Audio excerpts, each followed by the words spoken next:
Alright, so let's take a look at the Zodiac for Hyperactive's build. Let's start with trait 1, Cliff. He gets almost everything. There's only one cast speed node that he didn't get. And I do believe he ran out of points for this because he spent 2 points getting cast speed here and cast speed here. Even though this has spell hit rate, I don't believe that he spent point here just to go for the spell hit rate. Spell hit rate is a bonus. He was after the cast speed. And if he had 1 point left, he would have gotten this one, I believe. And trait 2, Forest, we all love Forest, right? It's like a smiley face, or just the mouth and the nose. Trait 3, Gem. We went up all the way here, and then center, there's only one damage node left. Didn't get it, and he does not need the element resist. He is full on element resist. He's at maximum, as you can see here. So he does not need more element resist. And he deals with mana another way. As you can see, his mana also is not so big, 1360. And he has a different strategy. In the second video, when we were showing the runes, we saw that he uses preserve mana. And we're gonna see in this video another major thing that he does to deal with the mana cost of his build. And in the final video, when we talk about gear, there's also some stuff there. So there's no point in spending 2 points just to get 10% damage node. So that's why he doesn't go here. Then we have here potion effects, potion cooldown recovery speed, HP potion, and instantly recovering HP when using the HP potion. So we're gonna see more of these in the Zodiac. This is the first one, and this is important because potions they are more powerful than the regeneration. And HP potions, to make the HP potions more effective is better than investing in HP regen. So high level content, it deals a lot of damage to your character. So being able to recover your HP in the best way possible becomes very important in the game. And in the next update, we're gonna have access to a better HP potion. So that will increase the value of these nodes. And here, seed. Usually, when people use a strike-based cast build, they get the projectile damage node.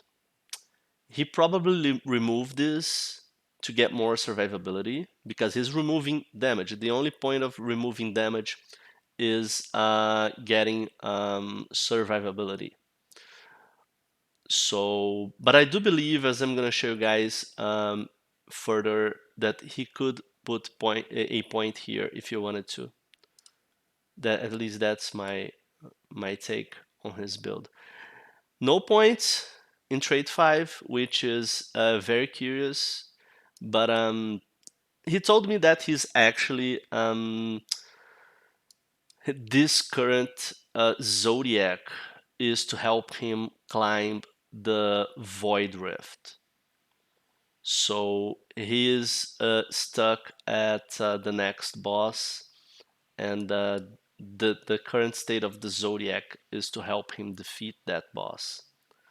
So trait 6, he goes all the way up to fire penetration. Fire-based build makes sense. And then he goes down here and gets all the cast speed. So cast speed is very important for this build and any other strike-based build with spells, because the faster you cast, the higher your DPS, damage per second. So the speed of your attack is a multiplier to your damage. Then this is survivability, and I really like these 3 points in convection. Sometimes, depending on how my character armor is, I even get these 2, but I always get these 3. I really love 6% HP, and physical damage taken dampening is very good. So here more 5 points. So he has 10 points so far on HP potions in the Zodiac. Just to give you guys an idea of how important potions are in the game. Then at Scent, he doesn't go all the way, he doesn't get the 9% here. So he stops here. Maybe this is a good place to stop because he gets the cast speed. But maybe he could get that one, as I'm gonna show you guys.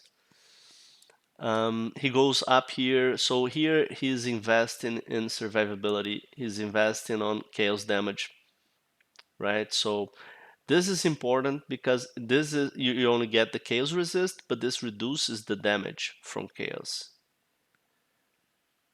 So there are more here, but as we have seen, he's already at 133.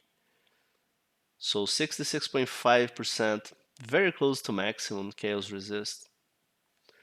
And as we saw in the other video, he runs Seal of Chaos Resist. It's not the only one that the only defensive seal that he uses, but probably used that a lot when fighting bosses.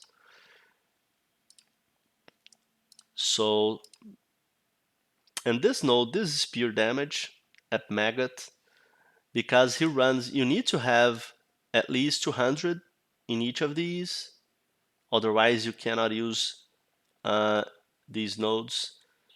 I have seen people copying Zodiacs. It happened with people copying my build. So they get this node and they do not have 200 in each of the 3 stats. So they waste a point here. So you gotta read what you're getting, even though you can copy someone's build. But when you copy someone's build, try to understand what it is that you're copying. So here it's very nice because he gets 40% damage, and a lot of us do this. But because Fireball also does area damage, he can get this one as well. And Fireball also does projectile damage, so he can get this one as well. So he gets 10 intelligence, and then he gets like 100 plus damage. Very nice. Then we go to trade 8. He uses his dual wielding once.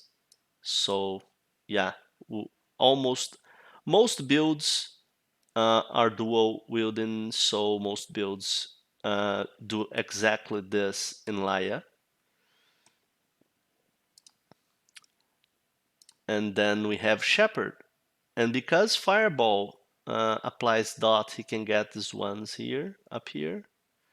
And because he's using Lightning Chain and Lightning does debuffs, Shock is a debuff and also a status effect. So he can make use, like this is 5 points, every point spent here increases damage. And that's why he, doesn't get this one. He would have to spend 2 points to get 1 damage node of 10%.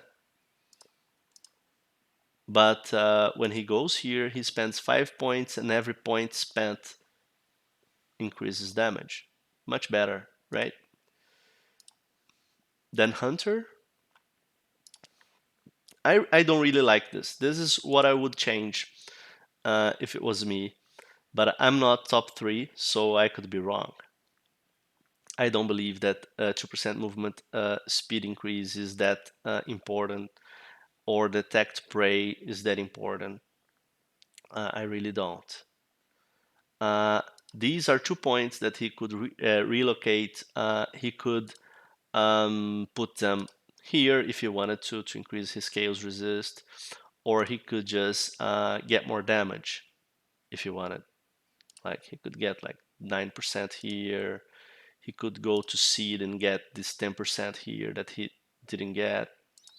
So there are better options than these, in my opinion. In my opinion. And then he goes to blacksmith, and this is also very good. This this and trait 6. We're gonna go back to trait 6. So this is like 4% physical damage taken dampening and a 15% HP amplification. Disables dodge, but that's okay. So 15% HP amplification with 4% physical damage taken dampening. And then let's remember this one here. So 6% HP and 3% physical damage taken dampening. So that's 7% physical damage taken dampening. At total, he actually has more than that. He has 18.5% physical damage taken dampening. And we're gonna see in the final video why his armor is not so big. You guys are going to understand why. Okay. So let's go back to the Zodiac. So we have seen trade 8. Let's see the specializations. So at Brilliance, he goes all the way to acceleration, and this makes sense. Like he's investing a lot in cast speed, so he's gonna get 20% cast speed here. And yes, he gets movement speed, but this movement speed is a bonus. I don't believe that he's getting acceleration mainly because of the movement speed. It's because of the cast speed. Then here is mana, convert mana. So convert mana is also part of his strategy to sustain all the mana cost of his build. You will note that he did not invest points in the Zodiac in mana potions. Instead, in the second video, we showed what he did with his runes to sustain the mana cost, and now he's using convert mana, and convert mana is going to convert HP into mana. Of course, to do that, it's important to have some good amount of HP, and he has like 9,000. 9,000, almost 9,200. So he has a lot of HP. HP is not a problem for him, so he can do that. And he also has all those 10 points on the HP potions. And there's some stuff on gear as well. Like I said, in the final video, you're gonna see that. So convert mana, if you ever have a huge problem with the mana cost in your build, and he has a lot of awakenings, legendary skills. He runs 2 mana storms, so his build is very costly. So if you ever have a problem, you can try convert mana. It's gonna help you out a lot. And overpower is always good. I love overpower. I think overpower even has the right name for the node because it really is OP. All your damage begins in your base damage. And what overpower does more than anything else is increase your base damage. So your base damage, that's where all those damage bonuses will be applied to. The amplifications, they multiply your final damage result. But all those damage nodes plus damage percents, they are applied to your base damage. Your cast speed, your attack speed, they multiply your damage as well. So everything begins with the base damage, and that's what overpower does. It increases your base damage, and it creates a chain reaction in all the bonuses, damage bonuses that you have in your build, and creates a huge impact in your final damage. So I love overpower, really do. Specialization 2, very basic stuff, goes all the way to the left to get the 15% element damage amplification. Of course, there's a cost to that. Also gets 8% element damage taken amplification. Knowledge, very good because it gives him cast speed and some 50% damage upon spell.